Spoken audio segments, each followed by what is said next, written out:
Bulletin మరో breaking news చూస్తున్నాం. ఆంధ్రప్రదేశ్ ఉప ముఖ్యమంత్రి పవన్ కళ్యాణ్ ఈరోజు కొండగట్టు ఆంజనేయ స్వామిని దర్శించుకోనున్నారు. కాసేపట్లో హైదరాబాద్లోని తన నివాసం నుంచి బయలుదేరతారు.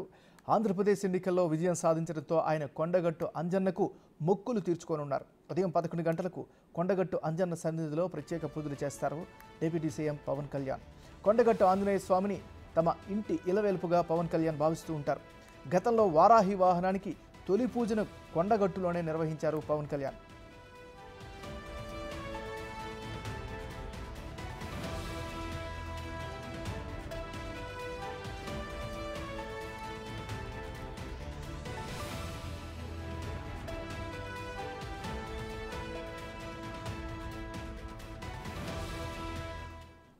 బులెటిన్లో మనం బ్రేకింగ్ న్యూస్ చూస్తున్నాం. ఆంధ్రప్రదేశ్ ఉప ముఖ్యమంత్రి పవన్ కళ్యాణ్ ఈరోజు కొండగట్టు ఆంజనేయ స్వామిని దర్శించుకోనున్నారు. కాసేపట్లో హైదరాబాద్లోని తన నివాసం నుంచి స్టార్ట్ అవుతారు. ఏపీ ఎన్నికల్లో విజయం సాధించడంతో ఆయన కొండగట్టు అంజన్నకు మొక్కులు తీర్చుకోనున్నారు. ఉదయం 11 గంటలకు కొండగట్టు అంజన్న సన్నిధిలో ప్రత్యేక పూజలు చేస్తారు డిప్యూటీ సీఎం పవన్ కళ్యాణ్. కొండగట్టు ఆంజనేయ స్వామిని తమ ఇంటి ఇలవేలుపుగా పవన్ కళ్యాణ్ భావిస్తూ ఉంటారు. గతంలో వారాహి వాహనానికి తొలి పూజను కొండగట్టులోనే చేశారు పవన్ కళ్యాణ్. ఇదే అంశానికి సంబంధించి మరింత తాజా సమాచారాన్ని కరీంనగర్ నుంచి మా రిపోర్టర్ శ్రీనివాస్ అందిస్తారు. శ్రీనివాస్, చెప్పండి.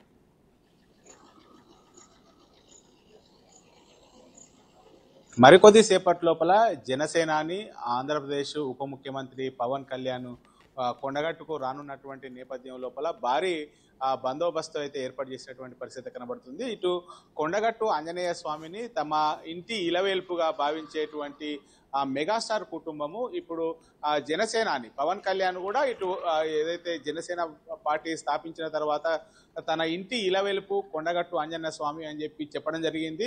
ఆ గతం లోపల ప్రజారాజ్యం పార్టీ తరఫున ప్రచారం చేసేటప్పుడు హుస్నాబాద్ సమీపం లోపల తనకు కరెంటు వైర్లు తగిలి ప్రాణాపాయం నుంచి బయటపడడంతో తన కొండగట్టు ఆంజనేయ యొక్క ఆశీస్సులతోనే బయటపడ్డానని చెప్పి అప్పంచెల్లి కొండగట్టు ఆంజనేయను తన ఇలవేలుపుగా తన ఇంటి దైవముగా కొలుస్తూ ఉన్నటువంటి నేపథ్యం లోపల ఇటు జనసేన పార్టీ స్థాపించిన తర్వాత కూడా పవన్ కళ్యాణ్ ఇక్కడికి రావడం జరిగింది. తర్వాత వారాహి వాహనము పూజలు చేసేటప్పుడు కూడా ఇక్కడ మొక్కులు మొక్కోవడం జరిగింది. అంటే ఇక్కడ ముడుపు కడతారు. కొండగట్టు ఆంజనేయ స్వామికి ముడుపు కడితే కోరిన కోరికలు తీరుతాయని చెప్పి కొండగట్టు ఆలయం లోపల ముడుపులు కడుతూ ఉంటారు. ఈ నేపథ్యం లోపల ఇప్పుడు ఆంధ్రప్రదేశ్ ఎన్నికల లోపల భారీ విజయం సాధించి ఇప్పుడు ఉప ముఖ్యమంత్రి ఎన్నికల్లో గెలిచినటువంటి ప్రతి ఒక్క సీటును కూడా గెలవడం జరిగింది. అదేవిధంగా ఉప ముఖ్యమంత్రిగా ఇటు పదవి బాధ్యతలు కూడా చేపట్టడం జరిగింది. ఈ నేపథ్యం లోపలనే ఇప్పటికే వారాహి మాత దీక్షను కూడా పవన్ కళ్యాణ్ తీసుకున్నటువంటి నేపథ్యం లోపల ఇప్పుడు ఆ ముడుపులు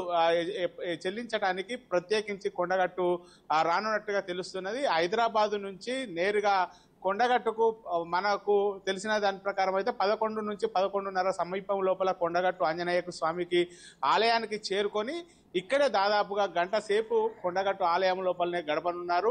గతం లోపల కూడా తన ప్రచార రథము వారాహి కూడా ఇక్కడ పెద్ద ఎత్తున కూడా అభిమానులు తరలి వచ్చారు. పవన్ కళ్యాణ్ చూసేందుకు అయితే అభిమానులు పెద్ద ఎత్తున కూడా ఇప్పటికే కొండగట్టుకు తరలి వస్తున్నటువంటి పరిస్థితి కనబడుతుంది. ముఖ్యంగా నిన్నటి నుంచే ఇటు ఉప ముఖ్యమంత్రి హోదా లోపల ఆంధ్రప్రదేశ్ ఉప ముఖ్యమంత్రి హోదా లోపల ఇప్పుడు జనసేనాని రాబోతున్నటువంటి నేపథ్యం లోపల పోలీసులు అయితే నిన్నటి నుంచే కొండగట్టు ఆలయాన్ని తమ ఆధీనంలోకి తీసుకున్నటువంటి పరిస్థితి కనబడుతుంది. ఇటు పవన్ కళ్యాణ్ యొక్క సెక్యూరిటీ వింగ్, తర్వాత ఇక్కడ జగిత్యాల జిల్లాకు సంబంధించినటువంటి పోలీసులు అయితే పవన్ కళ్యాణ్ కు ఎలాంటి ఇటు అవాంఛనీయమైనటువంటి సంఘటనలు జరగకుండా అయితే పోలీసులు అయితే గట్టి పటిష్టమైనటువంటి బందోబస్తు ఏర్పాటు చేశారు. ముఖ్యంగా కొండగట్టు ఆంజనేయ స్వామిని తన ఇంటి ఇలవేల్పుగా భావించేటువంటి మెగాస్టార్ కుటుంబము తర్వాత పవన్ కళ్యాణ్ కూడా అంతే నమ్మకంతో కొండగట్టు ఆంజనేయను పూజిస్తూ ఉంటారు.